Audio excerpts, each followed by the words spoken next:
Good afternoon. We're still working on that, I see. We'll get better. Yesterday, 3 U.S. service members and 1 partner nation member were killed while providing assistance to counter-terror operations. As many of you are aware, U.S. forces are in the country to provide training and security assistance to the local armed forces in their efforts to counter violent extremist organizations. Additionally, 2 U.S. service members were injured and evacuated in stable condition to Germany. Names are being withheld at this time as part of the next of kin notification process. Our thoughts and prayers are with the families and friends of the fallen service members who made the ultimate sacrifice in defense of the freedoms we hold so dear. The president also visited Las Vegas yesterday to offer his support to the incredible people there. He met with law enforcement, first responders, the medical trauma teams, all of whom did incredible work under dire circumstances, and visited with survivors and their families. The president was deeply touched by the spirit of the people in Las Vegas. In one particularly stirring moment at the hospital, the president met 28-year-old Thomas Gunderson, who is recovering from a gunshot wound to the leg. After being shot, Thomas drug himself behind a row of bleachers and began worrying that he may bleed out. But 2 young women rushed to his side, one tied a belt around his leg to stop the bleeding, and others rallied a group of men to carry him to safety. He suffered a torn muscle in his calf, making it difficult to stand. But when the president and the first lady walked into his room at the hospital, he endured the pain and rose to his feet. When asked why he did it, Thomas said, "I will never lie down when the president of this great country comes to shake my hand." The Las Vegas Strong hashtag that has swept across social media in recent days could not be more fitting. Looking ahead to tomorrow, the Vice President will be traveling to Florida, the U.S. Virgin Islands, and Puerto Rico. He will meet with survivors, local officials, and first responders and personally assess the massive recovery efforts. The federal government continues to provide much-needed personnel and supplies to Puerto Rico and the U.S. Virgin Islands. Puerto Rico's governor recently said, and I quote, "The president and the administration, every time we've asked them to execute, they've executed quickly. That has been and will continue to be our goal. This unprecedented relief effort should make it very clear we will not rest or stop until all of our people are safe, secure, and set on a clear path toward building the very bright future they deserve." And with that, I will take your questions. Jill. 2 topics for you. I want to start off with gun control. Does the president support legislation that would ban or regulate bump stocks? Right now, our focus, as we've said over the last couple of days, has been on healing and uniting the country. The investigation still continues to be in very early stages. We know that both members of both parties and multiple organizations are planning to take a look at bump stocks and related devices. We certainly welcome that, would like to be part of that conversation, and we would like to see a clear understanding of the facts, and we'd like to see input from the victims' families, from law enforcement, from policymakers, and we're expecting hearings and other important fact-finding efforts on that, and we want to be part of that discussion. We're certainly open to that moving forward. Can you tell us anything about the president's thinking? I said we're certainly open to that moving forward, but we want to be part of that conversation as it takes place in the coming days and weeks. And then can I also just ask you about DACA today? Obviously, is that October 5th deadline. Is there any thinking right now about potentially extending that deadline because so many people have yet to actually submit their renewal forms? I'll keep you posted on any announcements on that front. Right now, the president's position has been that he's called on Congress to come up with a permanent solution and a fix to this process to have responsible immigration reform, and we'd like to see that be a part of it. Maggie? Is asking for cuts in the levels of legal immigration going to be part of what the White House seeks in a DACA fix? We're going to roll out the specific principles that we'd like to see in that responsible immigration reform very soon, probably in the very short future, and we'll let you know when we do that, and you can see all the details on that day when it's there. Blue. Thanks, Sarah. A couple questions on Puerto Rico, if I can. The president said that the debt in Puerto Rico is going to be wiped out. Director Mulvaney sort of cleared that up a little bit, saying we shouldn't take the president word for word on that. Can you just button it down from the podium whether or not the president will take action or push for legislation to forgive any of the debt that Puerto Rico currently has? Right now, the primary focus is to provide relief to Puerto Rico and support in the rebuilding efforts.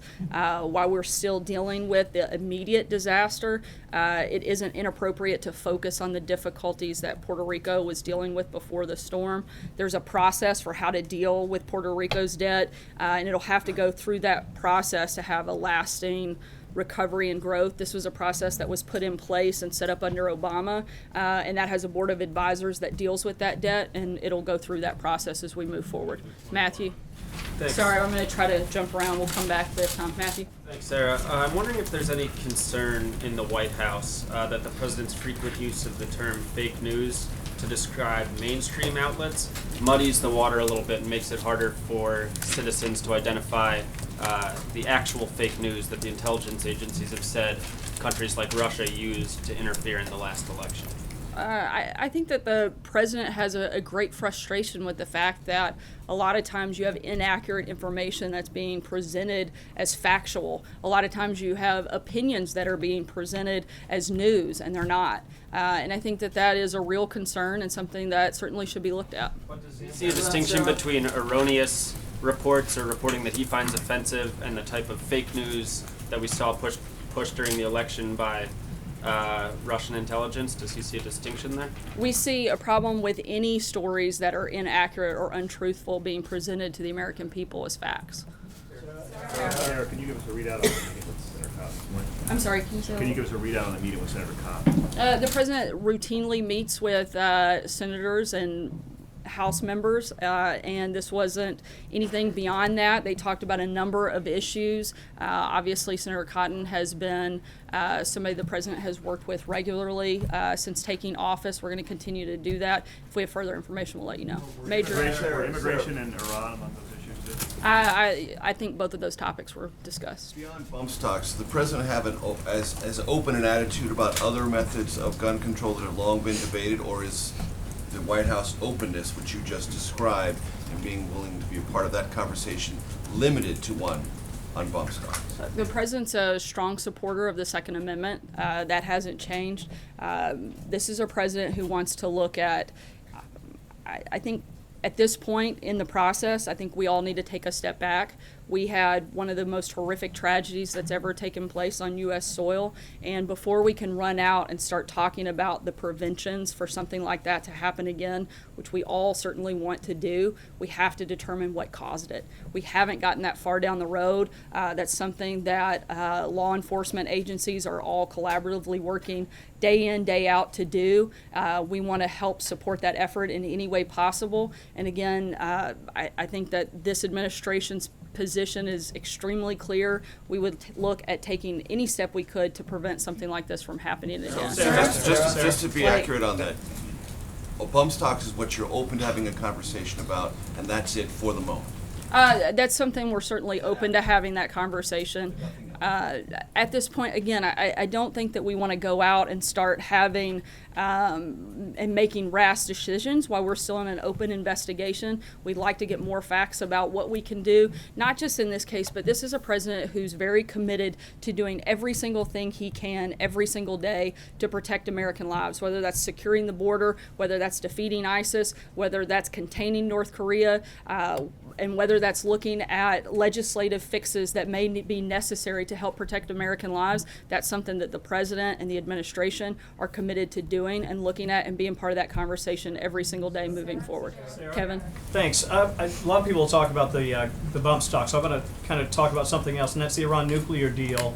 October 15th deadline coming up, and I want to make it clear for the people that don't know, it's a little more complicated because there's also the Review Act that Congress enacted last year. So I'm just curious, given that the president has previously said this deal was an embarrassment, does it make sense then to presume that he will not choose to recertify, or might he decide to strengthen sanctions and sort of stay in the deal that way. What's your thought? The president has, as he said, made a decision on this, and he'll make that announcement at the appropriate time. The main focus that he has been a comprehensive strategy on how to deal with Iran. That is what he wanted his team to put in place, and I think you will see that announced in short order, and that will be a comprehensive strategy with a unified team behind him supporting that effort. Disparate voices, I'm imagining, in the room on that. Even though they will move forward as one, there's been some debate. Is it fair to say that? The president's team has presented a united strategy that the national security team all stands behind and supports, and the president will make that announcement soon. John? Since the briefing began, Sarah, the NRA has put out a statement as it relates to bump stocks, their position on bump stocks. They write that they believe that devices that allow semi-automatic rifles to function as fully automatic rifles should be subject to additional regulation. Does that change the administration's point of view? After all, the president has been a big supporter of the NRA, and the NRA has also been a big supporter of the president. Look, as I said just a few minutes ago, we welcome certainly that and a conversation on that. That hasn't changed. It's something we're very open to, and again, we want to be part of the conversation on that moving forward. Blake? Sarah, let me ask you one on Puerto Rico and then one on taxes, if you don't mind. Just going back to Puerto Rico, you said that with the debt, that there's a process in place and that the process will play out. Does that mean the president's comments of just simply wiping away the debt is no longer on the table? The president wants that to go through that process, and that's the stage we are in this. And then on tax Oh, reform, Sarah, Chuck Schumer right now, or at least is scheduled to have a news conference about the state and local tax deductions being wiped off the books, how they should stay on the books. There's currently one Republican senator, 7 Republicans at least in the House, who want that to stay as a part of the tax framework. The president had talked about red lines.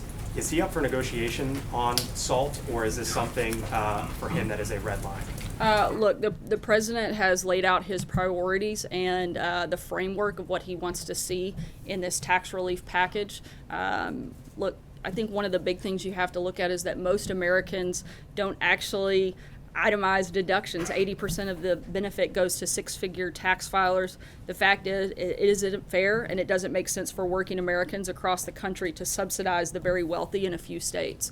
The president's been clear about his position, and we're moving forward with the framework that we've laid out. Jeff?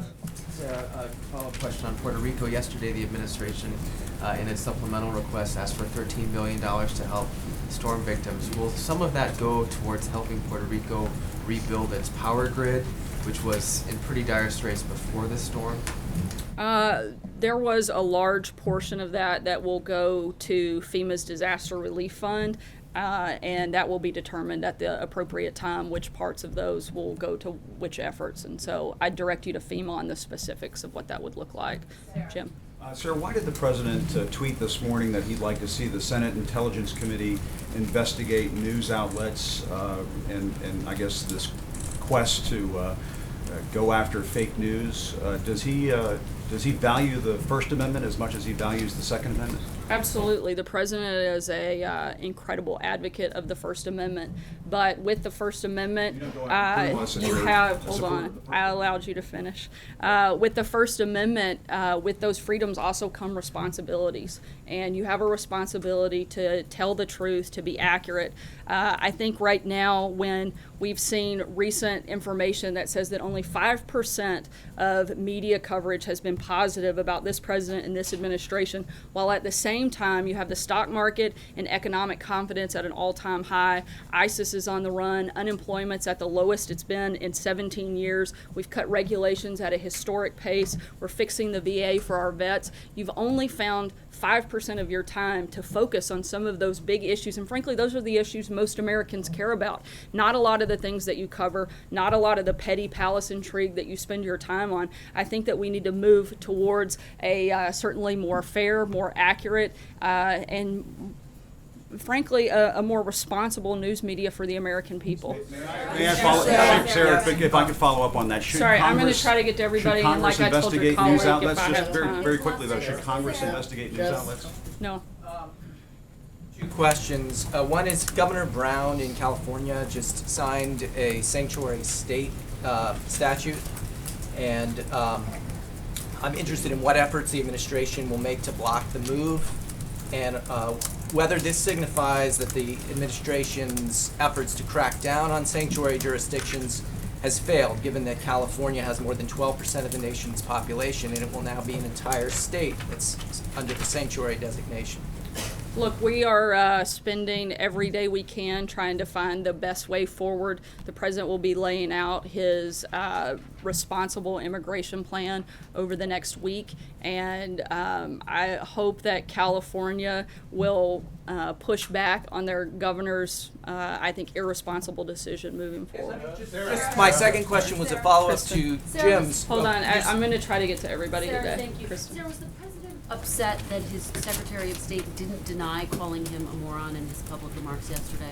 Look, as the Secretary of State said, this is a petty, ridiculous accusation, and frankly, I think it's beneath the Secretary of State to weigh in on every rumor out there. His spokesperson, however, did come out and clarified that the Secretary of State had never used those words. What's your response to those John? who say the president has undercut the Secretary of State? Sarah, just quickly before you move on. I think what's it's your the reaction to premise that? of that question is absolutely ridiculous. The president can't undercut his own cabinet. The president is the leader of the cabinet. He sets the tone. He sets the agenda, and I think that question makes no sense because of that. John? Thank you, Sarah.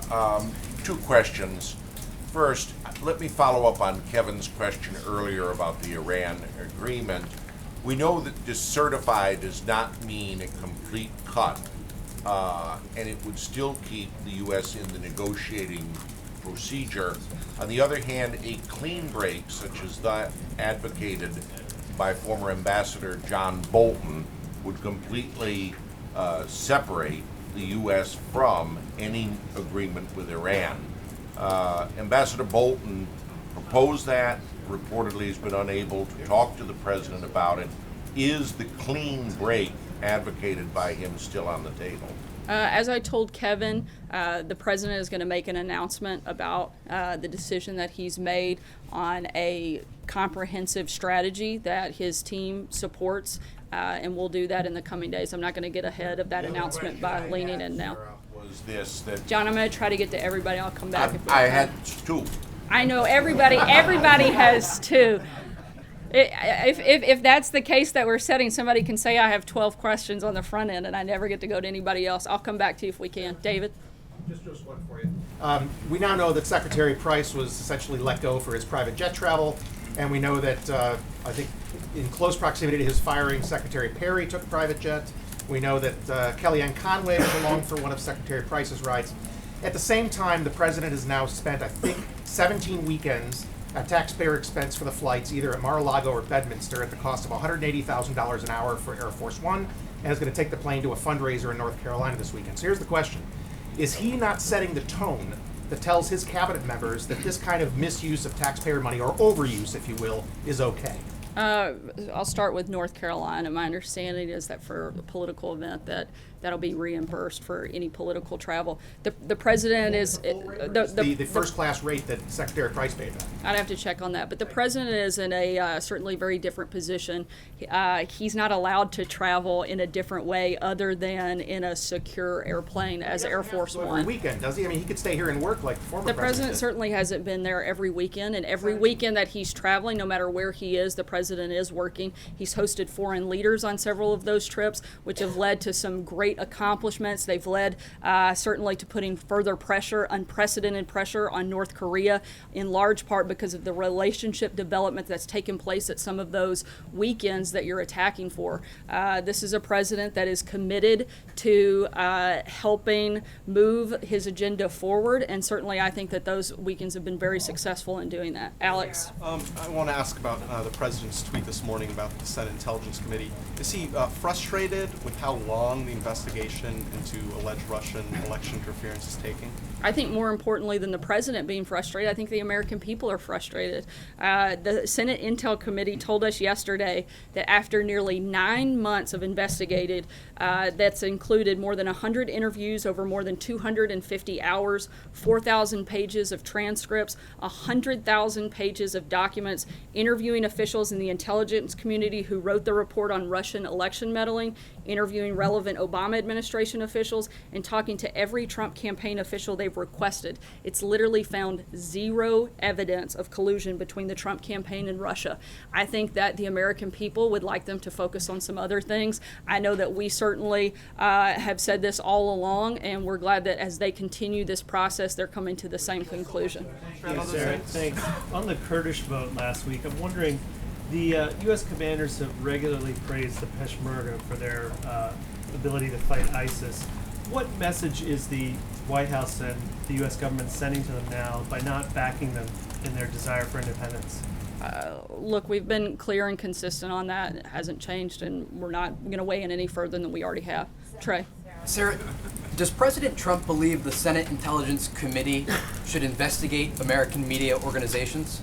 I don't know that that's the case, but I do think that we should call on all media to a higher standard, and certainly I think I weighed in very clearly what our position is when Jim asked a question earlier. Intelligence Committee looking into the fake news networks in our country. Look, I think that you have a lot of responsibility, and a lot of times false narratives create a bad environment, certainly aren't helpful to the American people, and you have a responsibility to provide and report fair and accurate details, and when we don't, that's, I think, troubling for all of us.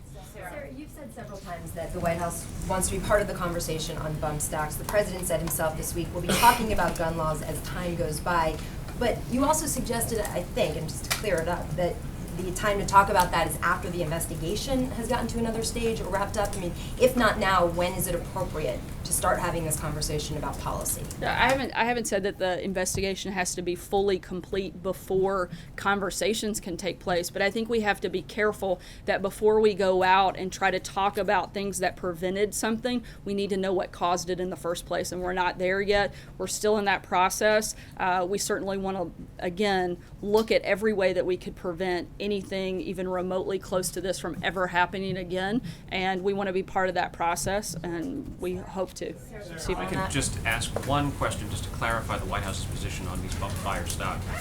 This morning in a couple of television interviews, your colleague Kellyanne Conway suggested that the ATF in 2010 made a decision that these bump stocks were firearms parts and not firearms themselves and couldn't be regulated under the existing law.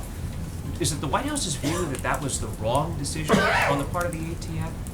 I'm not aware of Kellyanne's comments, so I'd have to look at that before I weighed in. I'd want to have all the information in front of me before I could answer that. But again, I think the bigger point here, we're open to having that conversation. We think that we should have that conversation, and we want to be part of it moving forward.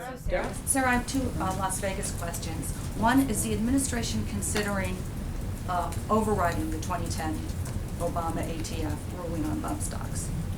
Like I just said, I think that's something that we should look at. We're very open to it, and we want to have that conversation and move forward in the process. And second, Dina Titus, Democrat Congresswoman from Las Vegas, said she personally delivered a letter to a member of the White House staff yesterday inviting the president to meet with the gun violence task force. Did the president see it? Is he going to say yes? I'm not sure if he saw the letter, but I think we'd certainly be open to having a meeting with a number of different organizations and people that would be involved in this process. Certainly. You got the letter? Again, I'd have to check before I could comment. Sarah, the president had even preliminary conversations with congressional leaders about bump stocks, and did he talk with any of the rescuers in Las Vegas about these devices? I know the conversation came up in the very early stages with some of the members that were traveling yesterday, but nothing definitive. Again, opening up that conversation. And like I've said several times today, that's a discussion that we welcome and that we want to be part of.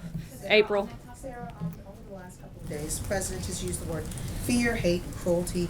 And since you're saying you're having conversations on different things as it relates to Las Vegas, what is the conversation when it comes to the issue of terror? You've not talked about it yet. You've not classified it as such. And talking to people from both sides of the aisle, they're saying there's no one settled or universal definition for terrorism. But we've seen Timothy McVeigh with Oklahoma City. We've seen Ruff with Mother Emanuel in Charleston. I mean, under all circumstances that we've seen so far, people were intimidated, scared, ambushed, military style, in a planned, thought out effort, be it whether it's political or not. They were terrorized. Is this administration willing to start, since they're having conversations about other things, was this terror, domestic terror? I think that's something for the law enforcement communities to define and identify.